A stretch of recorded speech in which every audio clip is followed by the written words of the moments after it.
Moses, don't get lost. A lot of people have been asking me about how to speak your authentic voice online. Oh, Moses, don't get lost. Smart your round and come across. Oh. So I thought I'd talk about that concept a little bit more. To help me open up that authentic voice more freely when I'm online, I go into town and do yoga, I busk sometimes, I sing, I play my guitar, I smoke my pipe, I burn some incense, and I just sit there on the high street being me.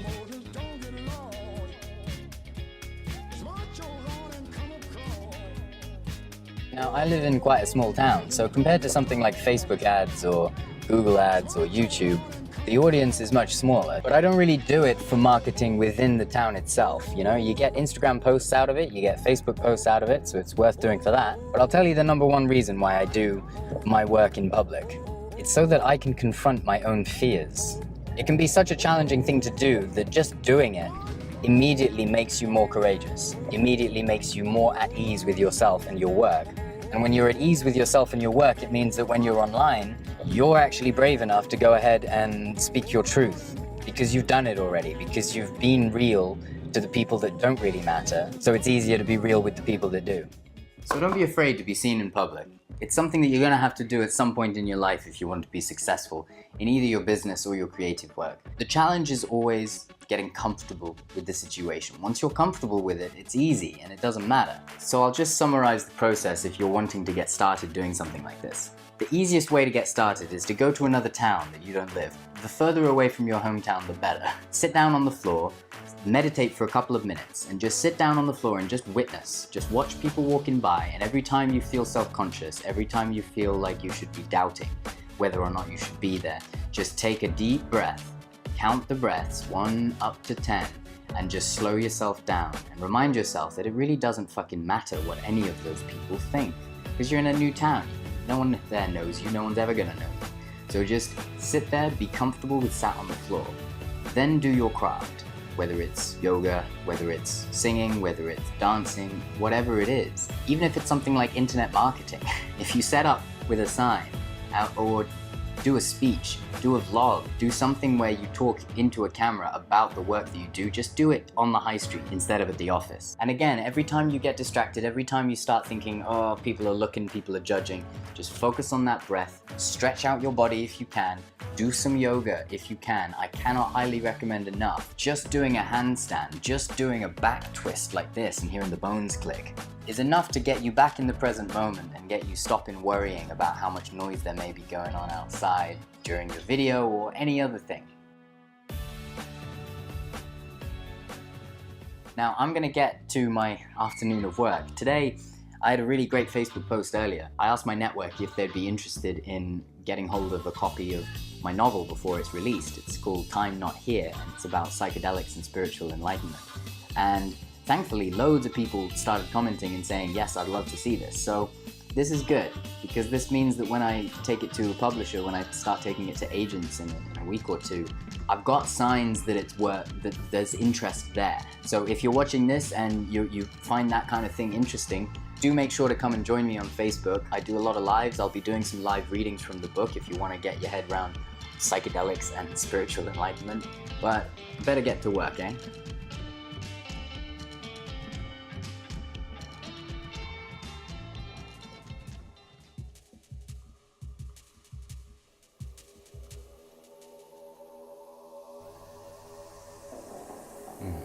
Ah. Hello, how you doing? Hey, how's your weekend going? Yeah, really good, thank you. I'm in the midst of the product launch for the Gorilla Zen Yoga course. I was up until 6 a.m.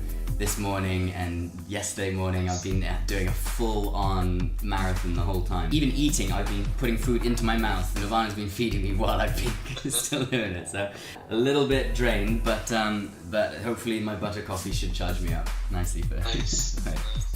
Do you want to start off by telling me a little bit about what you wanted to gain from the call?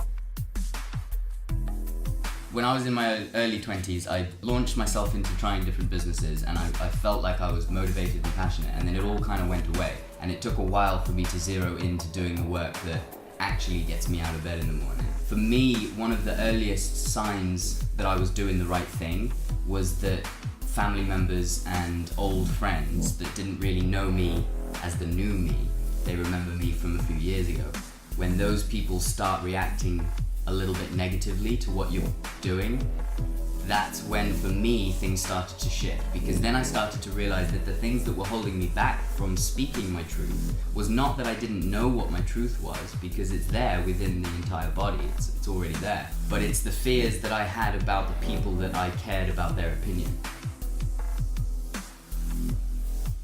So one of the first questions I'd ask is, like, you don't have to tell me, but to ask yourself is, who are the people that you care about their opinion when it comes to this speaking the truth?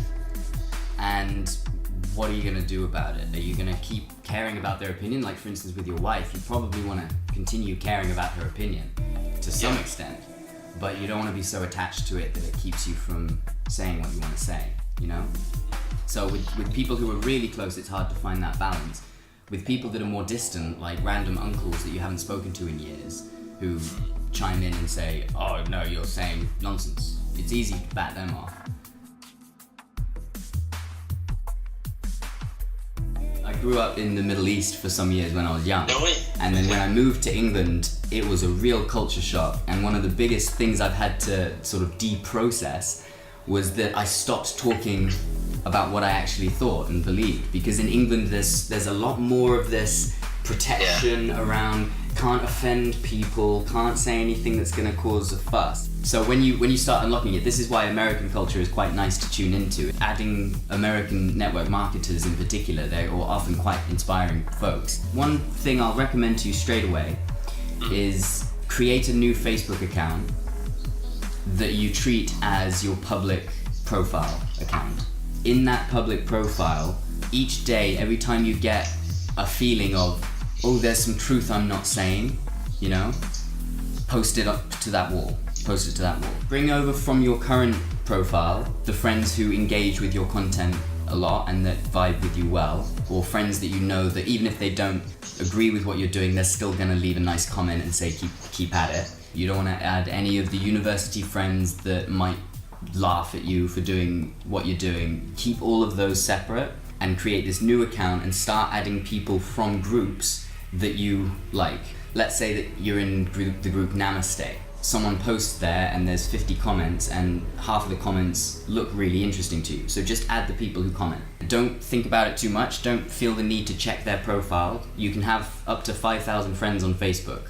On that new account, just add. Very rarely you'll get someone say, why did you add me? I don't know you. In which case you can just say, sorry, I'd like to add people whose comments I liked. I must have liked one of yours. Feel free to decline the request. Doing that over the course of about 2 months, I went from having something around 50 friends on Facebook to having about 1,300 now.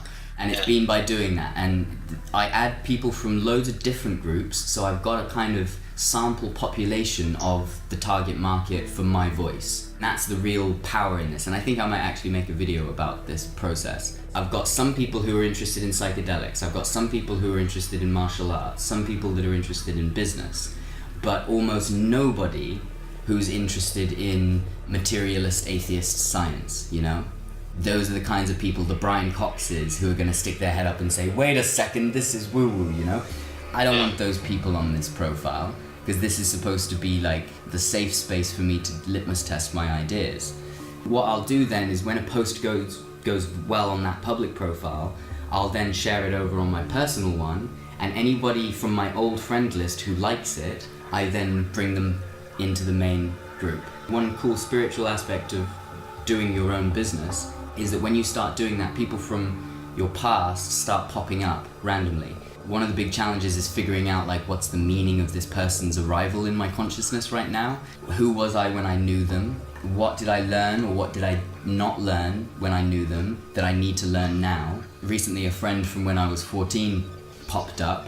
He randomly viewed one of my Facebook moments and I thought, okay, well what limitations, what fears, what limiting beliefs did I have right then that I'm experiencing now that if I don't deal with now, the work I'm about to do isn't going to be as good. I thank the universe for delivering to me this old person from my old life and then deal with it and then get back to work. But you don't want to have to be doing that with dickheads, to be fair, you know? You don't need that when you're trying to build something for yourself. You need it in the early days, and you're gonna get it once or twice. But the reason that it's happening is because it's a spiritual test on whether your resolve is strong enough that you're gonna keep on going. And that's what the second profile does. It gives you that space to keep going, no matter what old people on this other thing. And everything that you feel like you want to say to her, say to this Facebook page first. And if no one likes it, don't say it to her, because it's probably not your best work, right?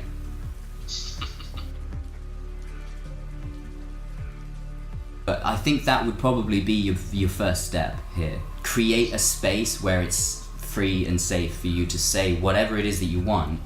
And then what's going to happen is the thing that you may have heard of in business classes, that you need to let the market lead you. You can't say everything you want to say right away. You have to say the right thing for the right person. As you're adding these people that you eventually will want as your target market, when you post something, no matter how good you think it is, if it doesn't perform well, then you can customize your message. And it doesn't mean censoring your truth, which you'd do if the uncle said stop doing it, but it means customize the message, rephrase it, post it again in a week and see what happens. And then once you start getting the first few likes on this stuff, I can tell you from experience, it lights a fire within you. I'm still riding that fire. It doesn't go away. Okay, perhaps think about it the other way around. If you trust your intuition, then when you find someone's profile, let's say that you listen to the Joe Rogan podcast and you go to his page and you see a few comments. If you trust your intuition, with the name, the little picture, and the 4 or 5 words that they've written as a comment, you can trust that your body is going to direct you to the people that you need to connect with.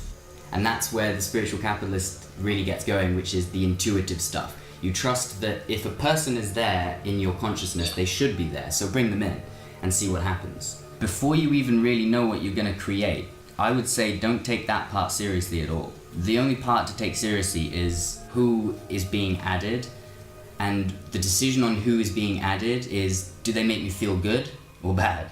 In reading their comment, did it make my mind go off on a trail of ego nonsense and justification and politics debates within my head? Or has their comment lifted me up a little bit? And if they've lifted me up, add. Wow, okay. Even if one could be a sports person, one could be a therapist. Absolutely, absolutely. Wow, okay. None of my friends in England do text posts with inspirational messages. You know, the big ones that you've seen on my profile? None of my Facebook friends in England do anything like that with Facebook. I wouldn't have started doing that if I didn't see network marketers who aren't customers of mine, but they're people that I've connected with, and they spread these messages. So I'm like, I can take what I want to say, present it in this format, and it's going to get better. It's going to get more visibility. So yeah, with the content, I feel you that you're feeling a bit uncertain, that like you don't even know what you're going to say. Right? It's the equivalent to if Lucy in the Fully Booked tells you make 3 high value gifts, and you get ready and you set the camera up and you think, yeah, but I don't even bloody know what I'm saying. Exactly. Right? That's the point of this second profile, because who cares, right? No one at the beginning, no one cares, and the only people that are even connected to you are people that probably are on the other side of the world, have no mutual friends, and that if you piss them off somehow, it doesn't matter.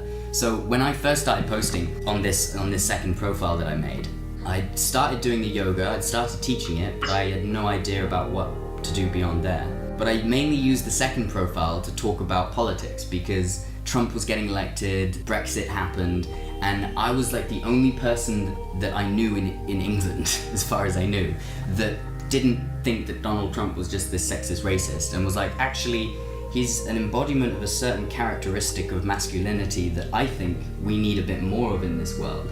Yes, he has his flaws, and yes, we want to make sure he doesn't turn into a tyrant, but the man speaking is truth, and I can respect that.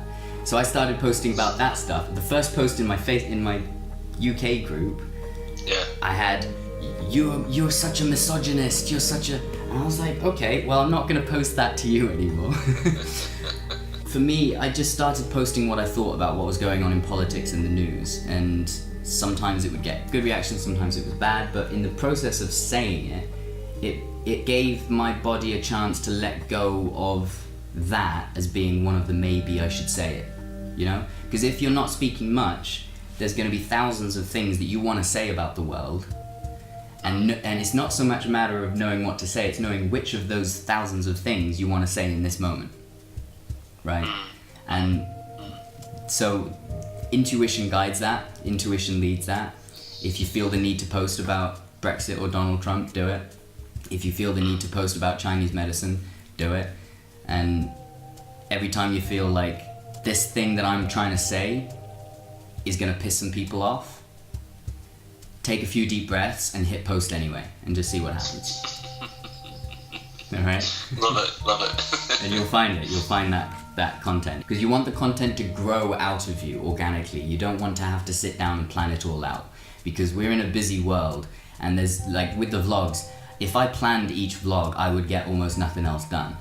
But what I do in the day is I film different bits. At most, I say today's theme is gonna be authentic voice, or is gonna be the pipe, right? I'll say this is gonna be my theme today, and then during the day I just take a series of different videos. Midnight rocks around, Nirvana goes to bed, and I get to work on editing it. And again, I don't think about what I'm doing when I'm editing it, I just do it, and then at the end of it, usually the music will line up to the end of a cut. Like, it'll just sort of fit into place, and then I'm like, oh, awesome, hit go. And I, for years, when I was trying to start businesses, would sit down and plan out every single post and wouldn't actually post anything.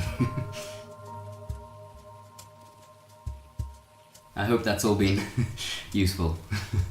Yeah, no, it really has. Thanks, man. Excellent. So, is there anything else I can help you with today?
As the next wave of medicine came over him, he felt the purple sparks return and spread once again through his body.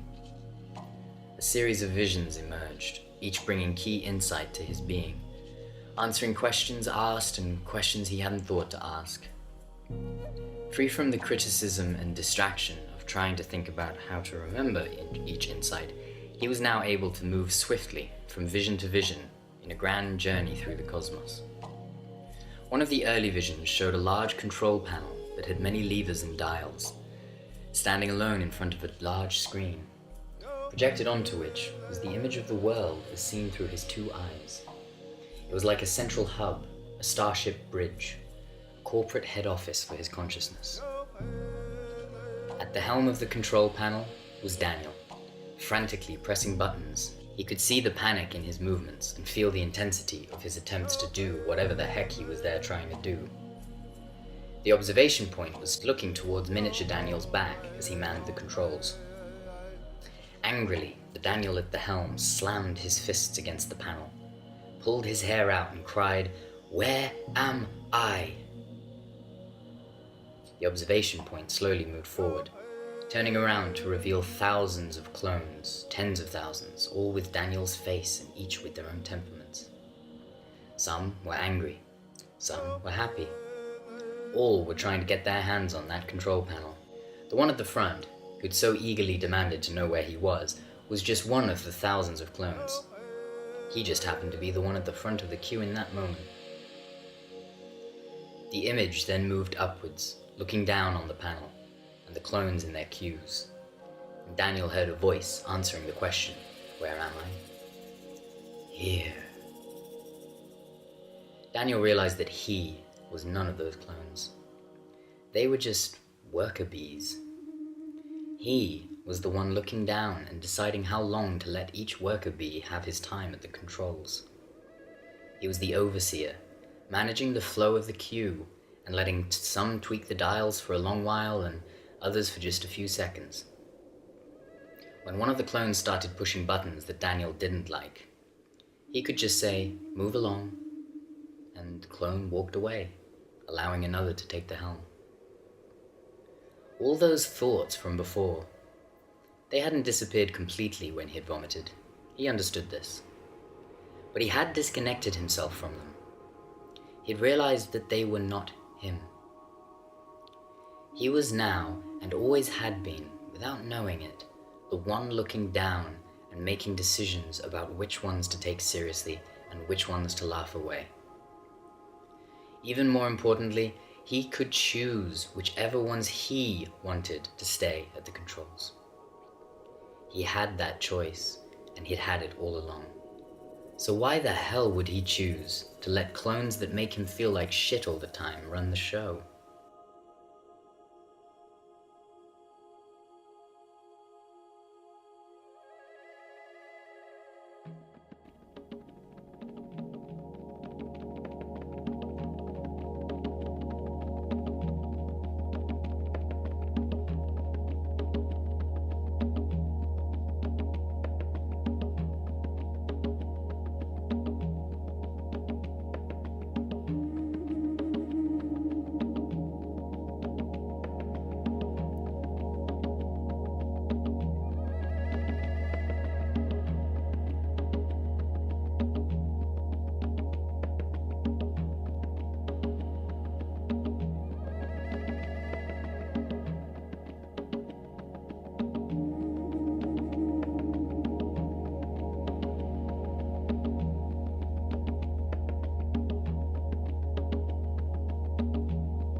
Now, the other thing that you mentioned earlier on was to do with having more fun. Oh, Moses, Moses, don't get lost. Smart your rod and come